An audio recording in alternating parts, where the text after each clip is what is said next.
आज अपेक्षार अंत घटिक बरगढ़ जिला अताबिरा ब्लॉक अंतर्गत गोड़भगा अंचल रे प्रभु पावन जगन्नाथ दारु ब्रह्म प्रभु श्री जगन्नाथ मंदिर भव्य मंदिर प्रतिष्ठा उत्सव जो आमर शुभस्तंभ स्थापन उपलक्षे शह शताधिक संख्यक भक्त महिला शोभायात्रा रे बाहरी आज गोटे आध्यात्मिक परिवेश सृष्टि अंचल रे। आज्ञा नमस्कार।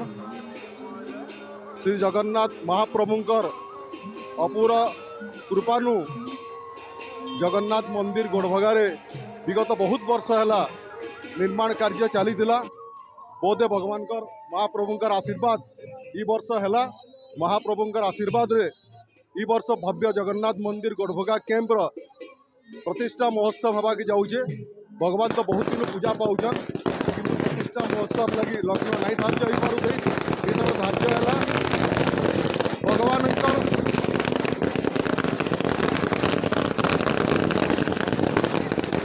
आज्ञामाल नहीं शुभ ध्वजा धरिकी गोड़भगा कैंपर परिक्रमा करी शुभ स्तंभ संकल्प नहीं स्थापना करबार भगवान का निर्देश क्रमे आमे परिक्रमा करुचु आ शुभ स्तंभ स्थापना करमु भव्य जगन्नाथ मंदिर प्रतिष्ठा महोत्सव लगी।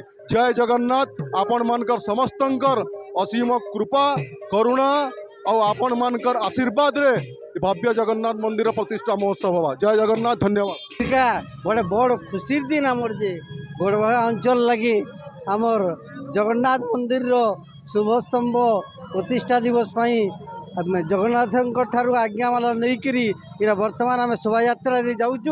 जगन्नाथ मंदिर आमर अंचल रे नहीं थाई पहला जगन्नाथ मंदिर है इटा जो द्वारा लोके समस्ते प्रभु को दर्शन करवार लगी प्रभुंकर आशीर्वाद नेबार लगी समस्ते चाहि बसीचन।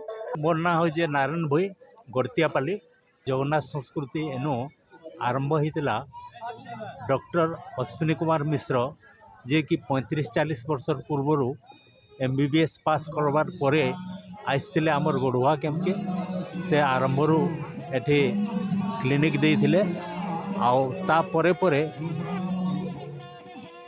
जगन्नाथ संस्कृति एवं जगन्नाथ चेतना बाबद रे से रथ यात्रा आरंभ करथिले।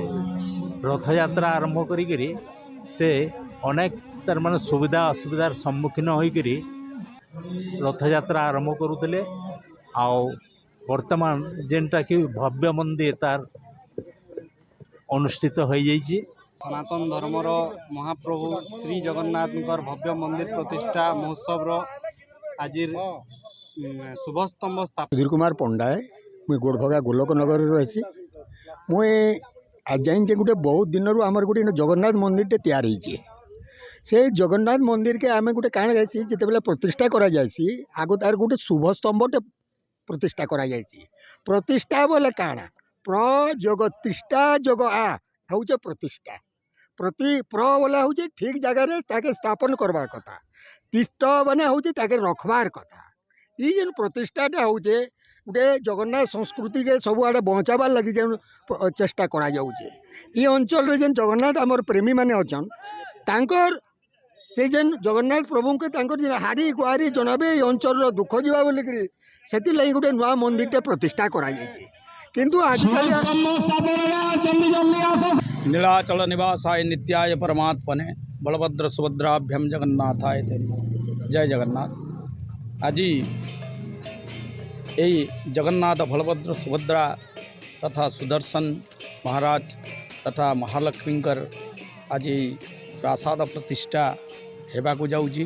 संता एप्रिल 23 तारीख रु एप्रिल 30 तारीख पर्यंत ये प्रतिष्ठा अनुष्ठित होब एवं आज आमर ए प्रतिष्ठा महोत्सवर शुभ स्तंभ स्थापन होइतिला बहुत धूमधाम रे बहुत आनंद सहकारे उल्लास सहकारे बहुत सुंदर भाव रे श्रृंखलित भाव रे यही शुभ स्तंभ स्थापन आज हैला एवं गोड़भगा अंचल रे प्रभु जगन्नाथ दर्शन करेंगे भक्त श्रद्धालु जहाँकि बरगढ़ संबलपुर दुई जिलार सीमांत अंचल रे ए जगार मात्राधिक तमाने भक्त अच्छा हिंदू धर्मावलंबी भक्त अच्छा से कौन कहे कौन प्रतिज्ञा रखिए जे गुड़े बहुत लोकंकर बहुत पुरातन अपेक्षा थिला लोकंकर से अपेक्षार अंत घटिकी आज भव्य मंदिर निर्माण हो सारी। बहु अपेक्षित ये मंदिर आज किछि नहले 15-20 वर्ष हब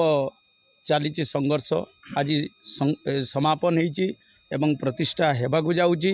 तो एइथिरे मोर एतिकी कहिबार अछि जे गोड़भगा जेहेतु गोटे 20-30 खंड गाँर समावेश रे एई छकटा तो से समस्ते आसिकी मु अनुरोध करुची समस्ते मंदिर प्रतिष्ठा केमिति समापन हब से मु मो तरफ अनुरोध करुची।